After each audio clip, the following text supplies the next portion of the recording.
All right, hello everybody. This week, as mentioned on Friday, we're going to visit Italy. So this week we're going to make pizzas or calzones, your choice. Lasagna, either vegetarian or with ground beef and Italian sausage. And then the last one will be Italian wedding soup. So we have a lot to do this week. So let's not waste any time, and let's go ahead and get started with the pizza dough, because pizza dough is going to take a little while. First, for your ingredients, okay, you've got your flour. It's 2 cups of AP flour, all-purpose, and 2 cups of bread flour. 2 tablespoons of yeast, 2 ounces of olive oil, excuse me, warm water, and I have about 1 3/4 cups, okay, so about... what do we have? 14 ounces. And it is warm. It's like bath water. So it's about 105, 110 degrees. That's what you want. I'm not checking it with a thermometer. I kind of check just with my finger. If it's warm, okay, it's good. If it's hot, it's not. So the reason for that is you'll kill your yeast. Okay?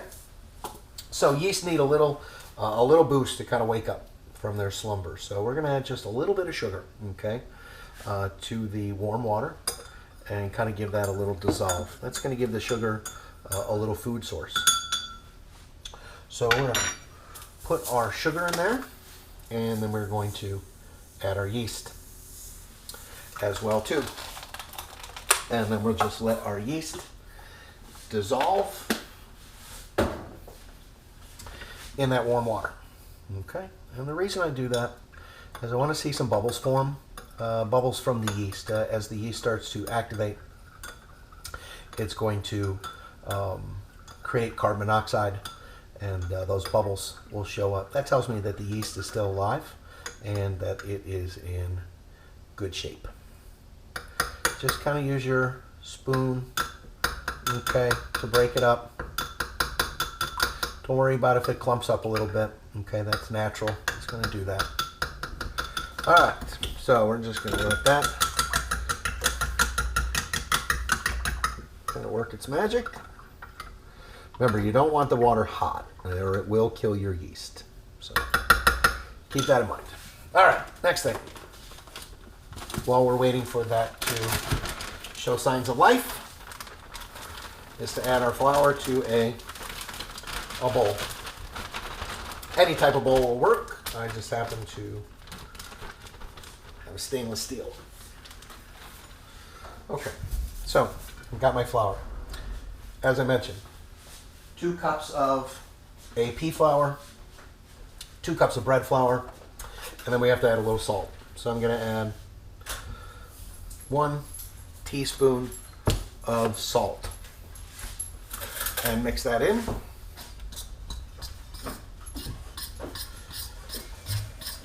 Okay.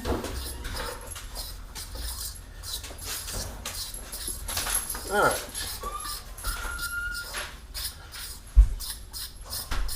I'm just going to use a fork to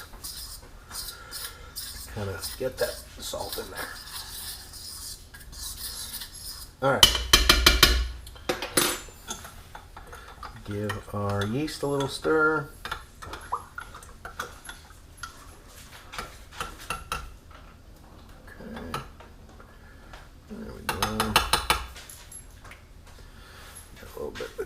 To dissolve a little more.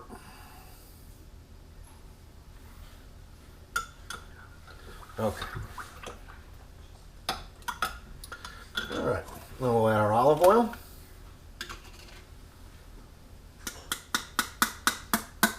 Okay.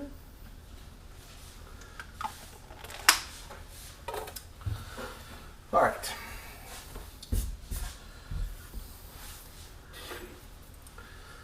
Now at this point, yep, I can see some bubbles starting to form.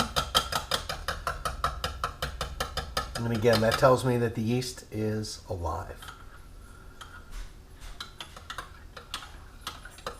All right, we are ready to go.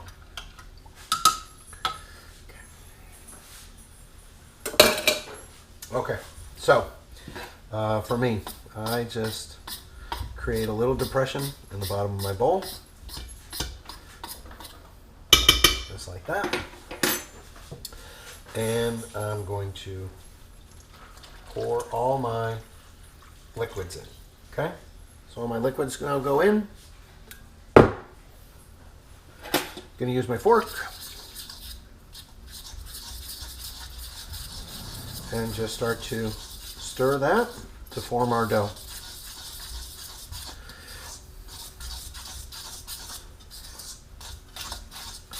All right, so here's the thing about dough. You may find that it's a little wet. You may find that it's a little dry. If it's a little wet, add just a few teaspoons of flour. If it's a little dry, add a little water. And I'm going to add just a little bit of water. Okay, there we go. Now I'm just going to use my hands, kind of get in and work that. And just keep working it. It's going to stick to your fingers a little bit. That's okay. All right. Just kind of start picking up all that other flour. Turn it over. So I added just a little, like I said, a little extra water. It was about 2 teaspoons worth. Okay. Now I can see that I still have a lot of flour in there, so I'm going to add just a little more water. Another 2 teaspoons. So 2 more teaspoons of flour. There we go. That's doing it. Okay.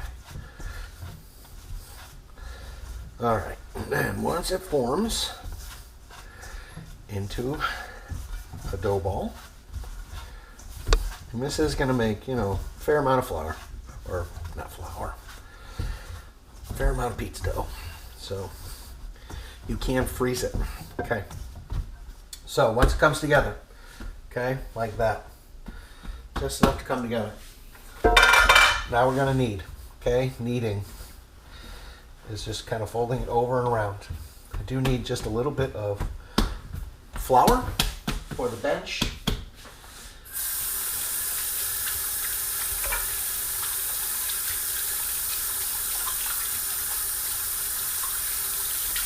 Just gonna wipe off my hands.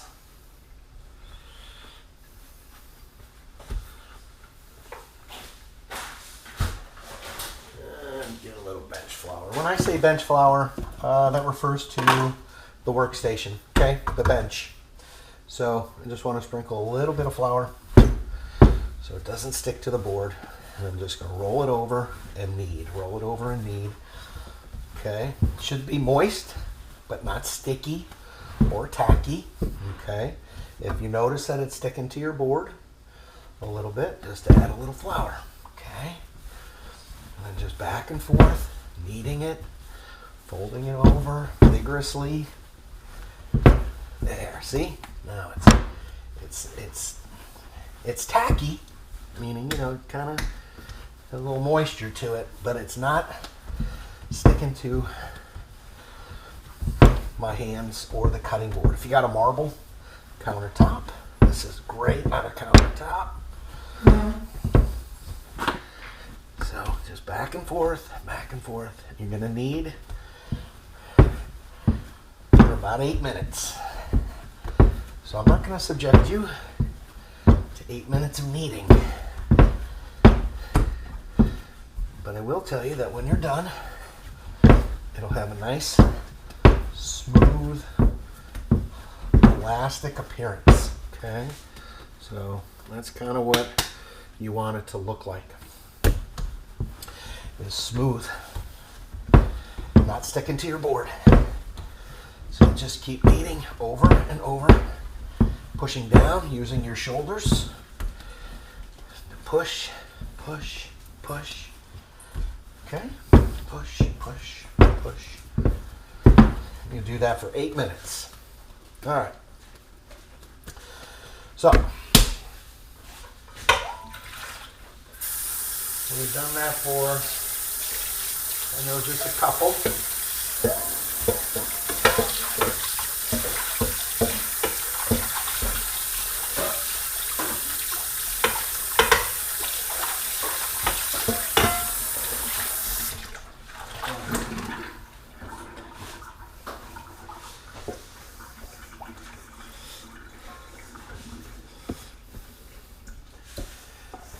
All right. So, wash my bowl. Kneading. Okay. That's nice and smooth. Then we're going to put it in our bowl and we're going to let it rest. So, kind of form your pizza dough into a ball, okay? Just like that. Take a little bit of olive oil. Just a little bit left over from your container and wipe the inside of a bowl with olive oil.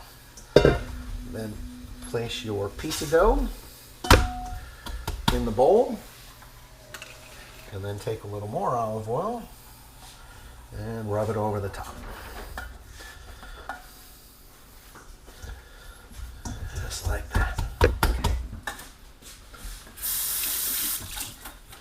All right.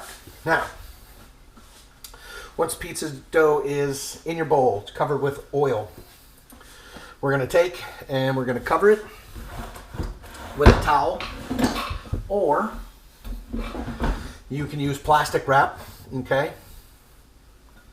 And you're going to set it off to the side and let it rest for about an hour and a half to 2 hours, or until it doubles, okay, inside size. Once it doubles, we're going to punch it down, meaning we're going to use our fist and we're going to punch it down, okay, deflate it. Then we're going to put it back into a Ziploc bag, okay, or if you have room in your refrigerator, put it back in the bowl, cover with plastic, put it in your refrigerator, and let it sit in your refrigerator for 2 days. So this is something we'll do Monday, so that it has time to rest and mature. The reason for a 2-day in the refrigerator slow rise is to develop flavor, okay? The yeast is going to continue to grow, continue to eat. It's just going to do it slowly in the refrigerator versus, at room temperature where they'll grow a lot faster. Yeast is like a human in the sense that, they like things comfortable. If it's too cold, it's slow and lethargic. If it's too hot, then it works too fast and it inflates too quickly. So we want to do a slow, kind of mature the flavor of the dough in the refrigerator for 2 days. So I'm going to let this rise for an hour and a half, 2 hours, punch it down. I'll show you that when the time comes, and then we will put it in the refrigerator and let it sit for 2 days. Okay.